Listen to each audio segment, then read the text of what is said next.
Selamat malam Bapak dan teman-teman.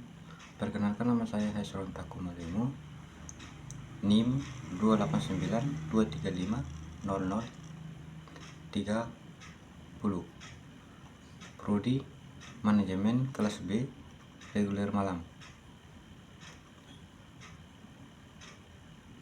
Di sini saya akan menjelaskan tentang jenis-jenis komunikasi. Jenis-jenis komunikasi yaitu seperti yang diketahui bahwa manusia adalah makhluk sosial yang dibutuhkan manusia lain untuk hidup. Dalam menjalin relasi, manusia membutuhkan melakukan interaksi dengan cara berkomunikasi. Nah, komunikasi memiliki peranan penting agar manusia dapat menjalin suatu hubungan baik antara suatu dengan lainnya.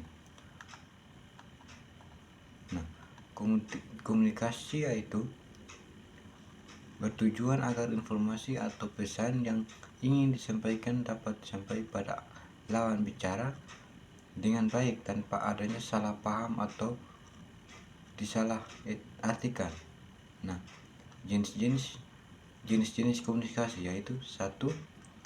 Komunikasi verbal, 2. Komunikasi nonverbal, 3. Komunikasi formal, 4. Komunikasi informal, 5. Komunikasi nonformal, 6. Komunikasi langsung, 7. Komunikasi tidak langsung, 8. Komunikasi berdasarkan maksudnya, dan 9. Komunikasi internal, dan yang terakhir komunikasi eksternal. Yang pertama, jenis komputer komunikasi verbal. Komunikasi verbal merupakan komunikasi yang digunakan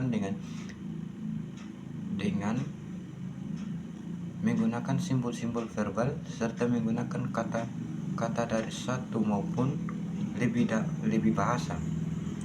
Komunikasi verbal tidak hanya berupa lisan saja, namun meliputi pula komunikasi lisan serta komunikasi tertulis. Nah, contohnya dari komunikasi verbal lisan adalah ketika dua orang lebih melakukan interaksi berupa berbincang-bincang dengan menggunakan perantara atau media komunikasi serta media komunikasi seluler dan lainnya. Selain itu, komunikasi verbal juga dapat dilakukan tanpa menggunakan perantara. Artinya, aktivitas komunikasi tersebut terjadi secara langsung, bertatapan antara membawa pesan dengan menerima pesan. Nah, yang kedua, komunikasi nonverbal.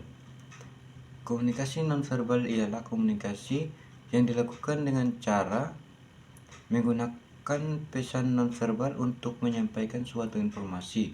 Cara melakukan komunikasi nonverbal ini adalah tanpa menggunakan kata atau mengeluarkan kalimat dari mulut, tetapi dengan cara melakukan suatu tindakan yang menyampaikan sesuatu.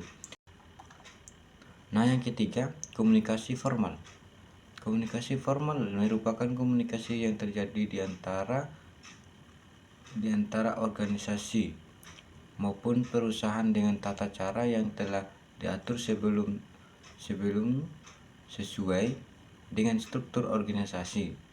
Nah, komunikasi informal berbeda dengan komunikasi formal. Komunikasi informal terjadi ketika ada seorang atau lebih baik dalam organisasi maupun suatu perusahaan yang tidak ditentukan sebelum dalam suatu struktur organisasi maupun tidak mendapatkan kesaksian resmi. Dan yang kelima, komunikasi nonformal.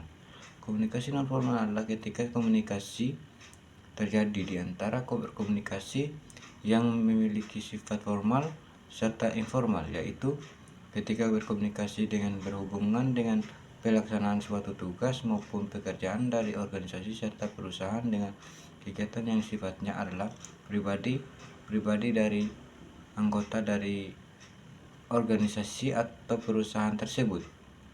Contohnya adalah ulang tahun perusahaan, ulang tahun organisasi, dan lain sebagainya.